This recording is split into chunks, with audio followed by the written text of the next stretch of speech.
Determining your grant eligibility. Janola Johnson and Melvina Crawl, G&M Grant Services. My name is Janola Johnson, and I'm here today with Melvina Crawl. and we're doing the grant, determining your grant eligibility webinar. Um, a little bit about me. I have been working with the grants for about 10 to 12 years. Have worked with millions of dollars. Currently have a nonprofit at the with a grant that I'm managing, and have been writing grants, received grants, and enjoy working with people who are trying to make a difference in the community. And one way to make a difference in the community is through applying for grants and doing community activities. So that is one of the reasons that I enjoy doing this. I enjoy helping people, and I look forward to working with you. Melvina? Thank you, Janola. Thank you for that welcome. Welcome, everybody, to determining your grant eligibility. Again, my name is Melvina Crawl, and a little bit about me. I wrote my first grant 21 years ago for an outdoor classroom project. And as Janola said, we have partnered together to form G&M Grant Services so that we can provide quality grant training, grant writing to support your businesses. A little bit about my background includes managing grants for a nonprofit agency where we service 10 counties, providing services with grants to children and their families. In addition, I've also managed grants for the State Department. I reviewed over $200 million in competitive grant applications. So today we do want to talk to you to help you in your journey as you are seeking grant funding. And that is why we put together this webinar, Determining Your Grant Eligibility. Okay. Thank you, Melvina. So the objective of this webinar is for you to learn the processes to become eligible for grant funding, and to also receive resources in preparing your organization for grant funding. As you are exploring your grant opportunities, one of the things that you want to initially look at as you are determining your grant eligibility is the mission and vision. Okay, you want to understand your own mission and vision, but you also want to review the mission and vision of the organizations that you are seeking funding. For example, if you are seeking funding from a foundation, you want to first review the mission statement of that foundation to see if your business vision and your mission vision aligns to the mission and vision of the funder that you are seeking. So that is the importance of the mission and vision. If you have not formulated your own mission and vision, you need to be asking yourself some critical questions. Why are you in business? What is the mission to be accomplished? What is the vision of the organization? That's going to be critical in determining your eligibility, because it's going to help you narrow down the focus and narrow down the set of grants that you would like to apply for your particular organization. Goals and objectives. What goals are you trying to accomplish in your organization, and what are your objectives? So after you figure out or have written down your mission and vision, then you need to talk about the goals and objectives that you are trying to accomplish with your organization. Where do you want to go? What do you see as accomplishing your mission and the vision that you have for your organization? So that is one of the things that you need to have in place, are a set of goals. They need to be measurable. They need to be obtainable. You need to write them down. And then you need to figure out what objectives, those are the ways for you to accomplish those goals. What do you need to do in order to meet those particular goals for your organization? Okay, and this is important again in determining your eligibility. Now we want to talk about key considerations for eligibility. So we've talked about the mission and the vision. We've talked about the goals and objectives. Again, those are going to help you in narrowing your search for the types of grants that you're going to be applying for as you look at the eligibility. So here are some key considerations. Number one, if you're looking at the slides, and oh, by the way, you do have a copy of the power presentation today for this webinar in your handouts. If you click on that section, handouts, you should find your PowerPoint, and you should find there's a worksheet in there. So make sure you check that, because they are available to you. Now, key considerations for eligibility. Review the past funded organizations. You're going to be looking for the 990 or the annual report. A lot of times this information is posted on the foundation's website.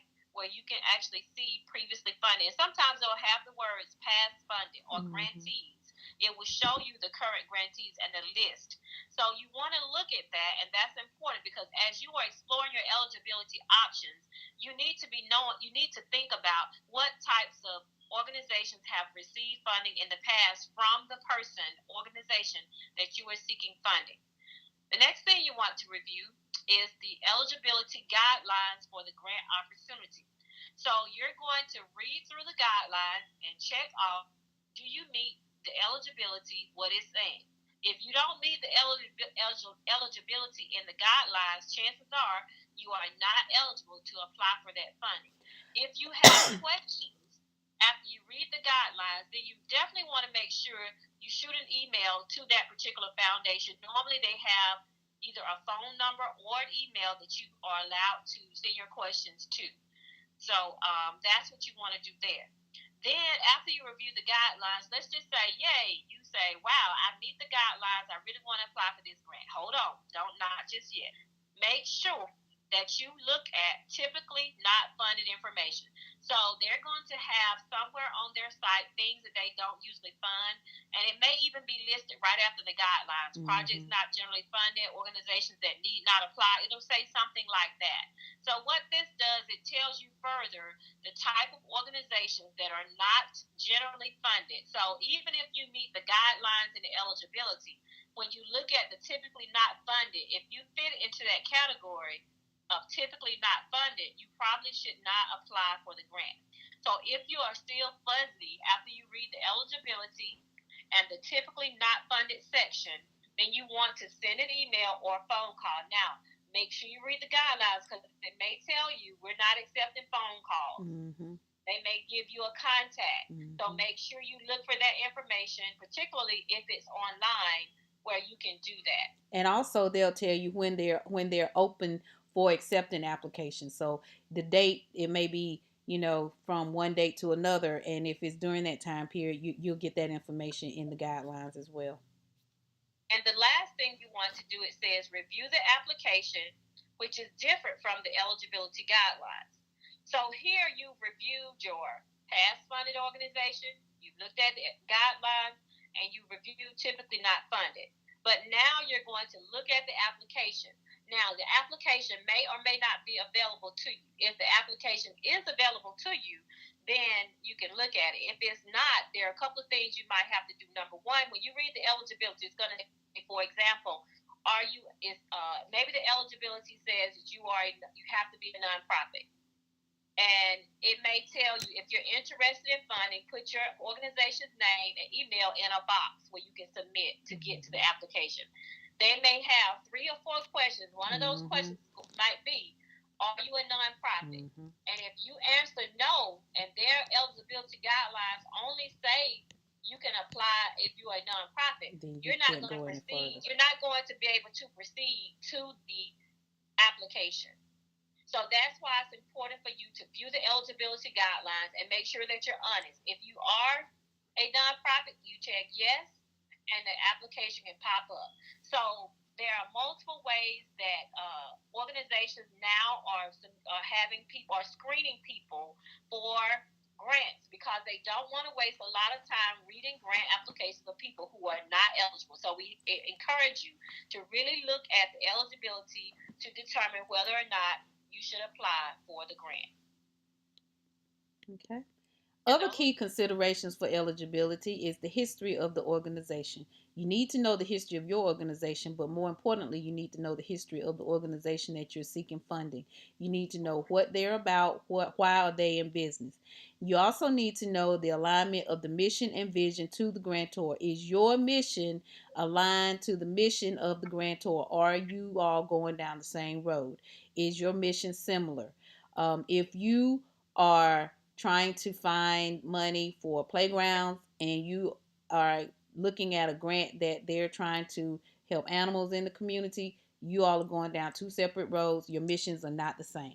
So you need to make sure that, whatever your mission is, that you find granting organizations that your mission and vision match theirs. You also need to make sure that you have your operation budget developed as well, and understand that that is separate. It is a separate budget from the grant, that particular grant program's budget. So you need to make sure you have an operation budget already developed, and then when you are applying, you will need to come up with the budget for that particular money that you are applying for. All right. Questions to consider before applying for a grant. So, as you are exploring your eligibility, here are some questions that you want to consider as before you apply for the grant. Number one, what type of entities are allowed to apply for the grant? So, we always say know your status, because entity, the type of entity basically means your status. And we're going to talk about the different types later on in this particular presentation.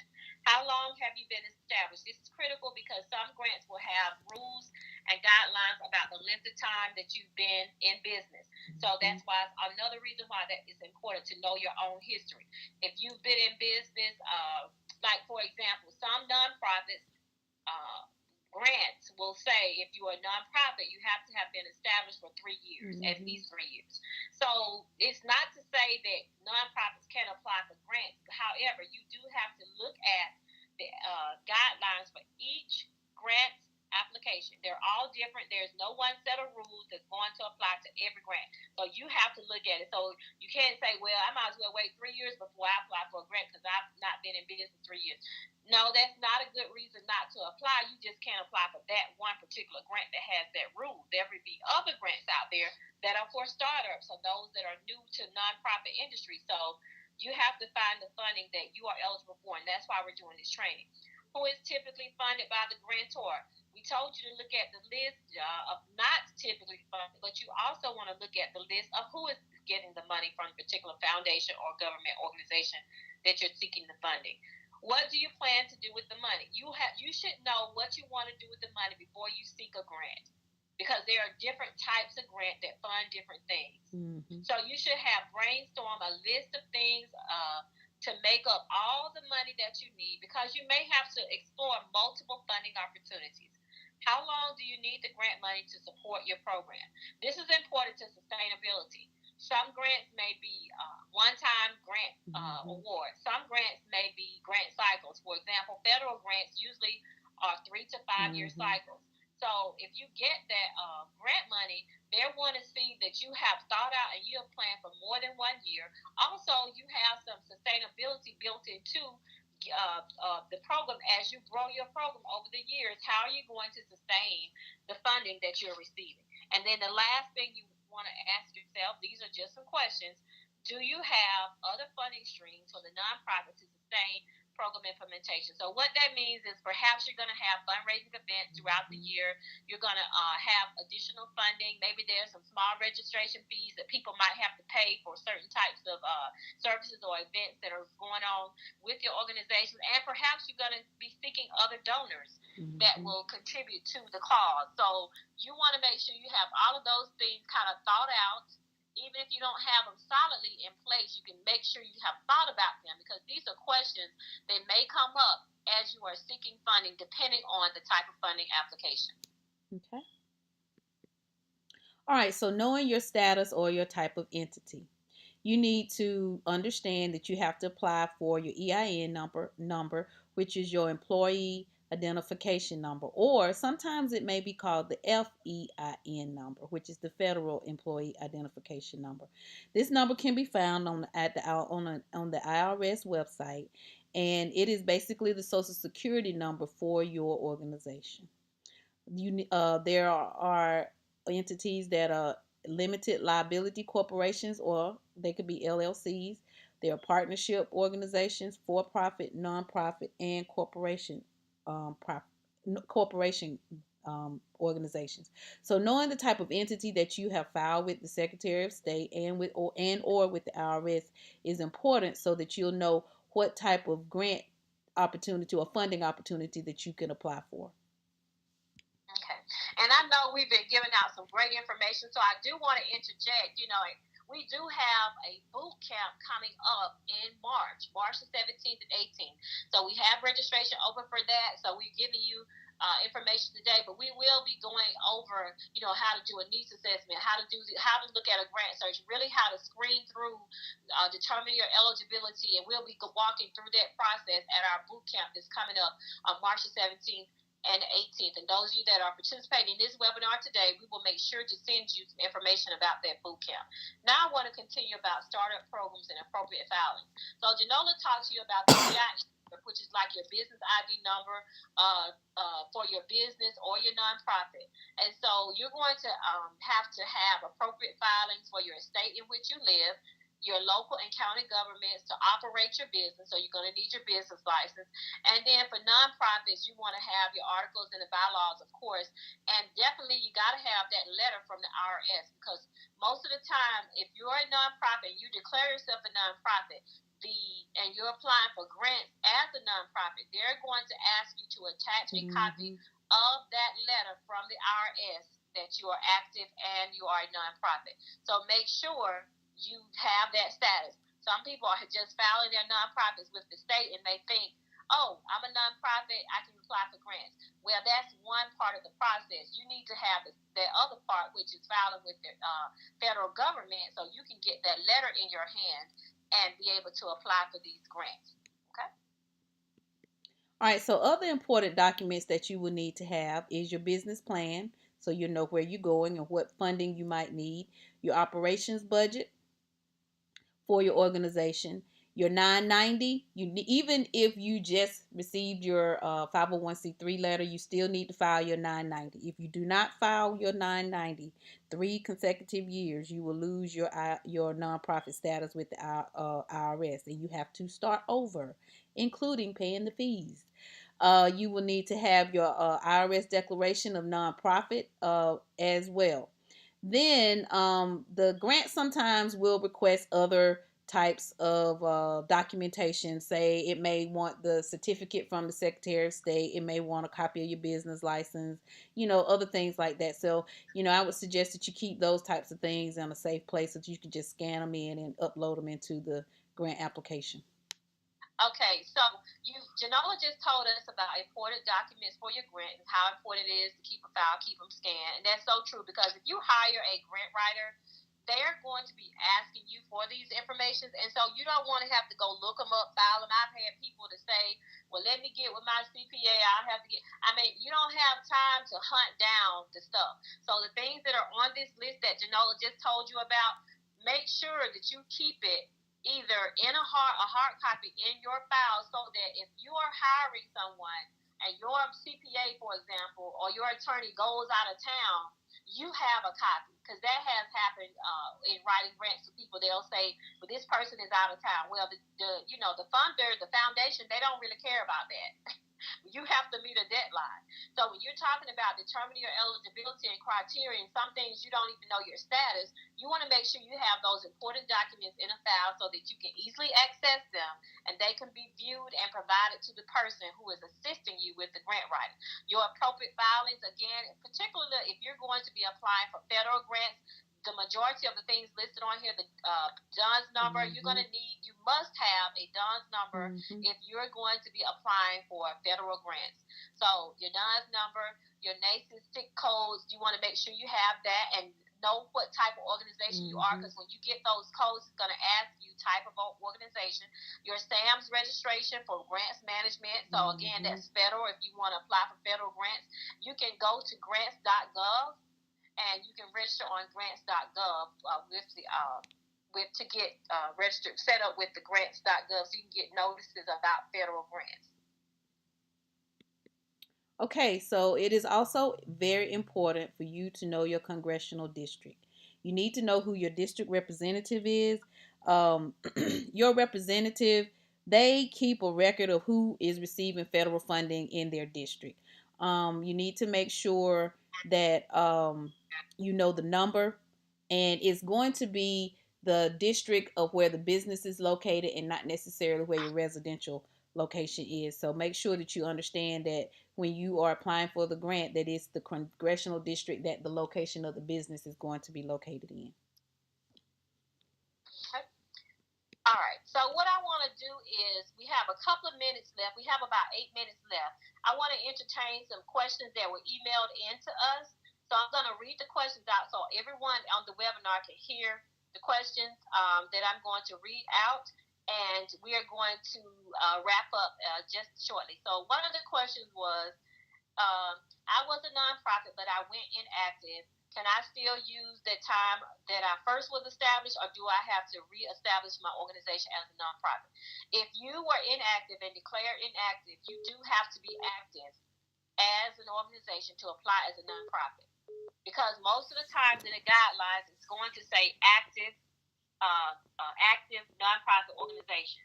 So if you started a nonprofit organization, 10 years ago and you haven't been active in 5 years, you haven't filed a 990, don't put on your application 10 years. What you're going to have to do, if your last 990 was filed, you can tell them that. You can give them the information and the history of your organization. But the problem where you come into a problem is they're going to want to know that you have been an active nonprofit organization. So your history will start with the active nonprofit organization. So if you just reactivated your nonprofit last month, you know, January 2017, and you were inactive 5 years prior, that doesn't count. It's active. Okay? So make sure you understand that. Another question that people want to know is, well, I'm a for-profit organization. Can I apply for this grant? Now, the answer to that question will depend on this. Number one, does the grant allow for for-profit organizations to apply? If it allows for-profit organizations to apply and you meet the eligibility with everything else, yes, you can apply for the grant. For example, there was a young lady that was seeking early Head Start partnership grant, and she was a for-profit organization. She thought she did not qualify based on the fact that she was a for-profit. However, when we went back and reviewed the guidelines for this particular grant, we're talking about an early Head Start partnership. One of the categories of eligibility descriptions included for-profit businesses. So she was eligible to apply for that grant. So don't make the assumption that because you are a nonprofit, you're not eligible for the grant. That's why it's important to read the guidelines, because there are grants, and particularly some federal grants, that are open to for-profit and nonprofit schools or churches. So you have to read the guidelines to determine the eligibility. It will tell you who is and who's not. And then again, if it's fuzzy, you want to send an email to out. Okay? So feel free to email us. We do have our contact information. So I did want to put those questions that we had received in here, because I'm sure that other people on this webinar may have wanted to know that information. Janola, you want to tell them about the internet presence? Yes, I will. The internet presence is very important. You will have to put a lot of the applications ask you for your website address.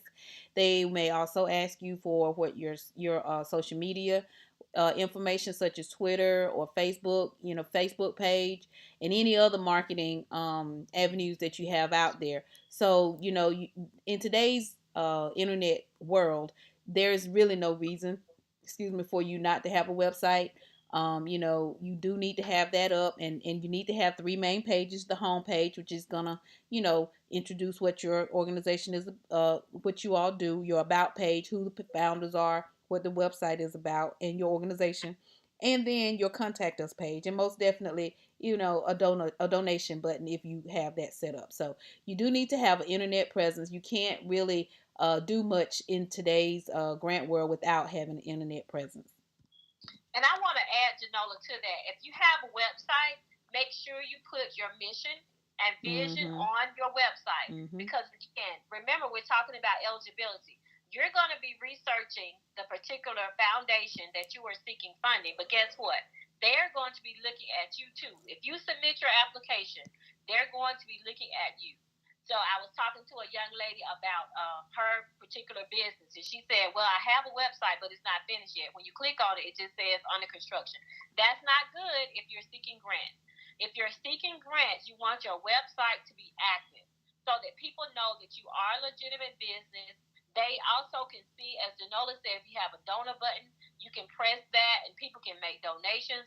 But more importantly, you definitely have your mission and vision posted on your website so they can see about your organization. If you've done any type of activities, they can see your pictures to show that you're in action, and people are involved, that the community is involved.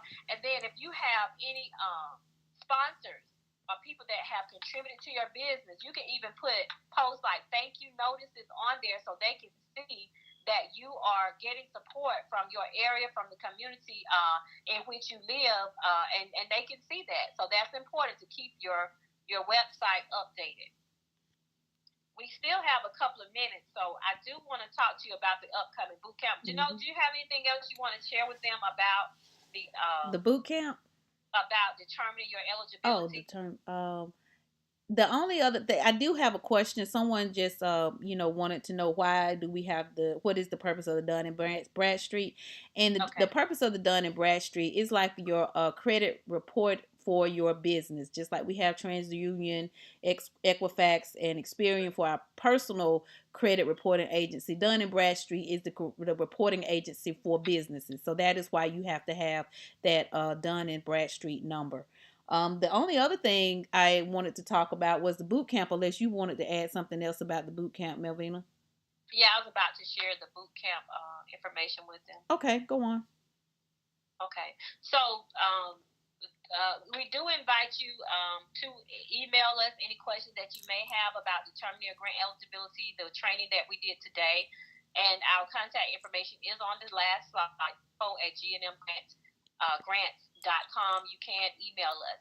At this time, I do want to tell you about the upcoming grant writing boot camp. It's available on March the 17th, 18th in the Atlanta area. It's actually going to be held at the Doubletree by Hilton Hotel in Tucker, Georgia, which is just outside of Atlanta.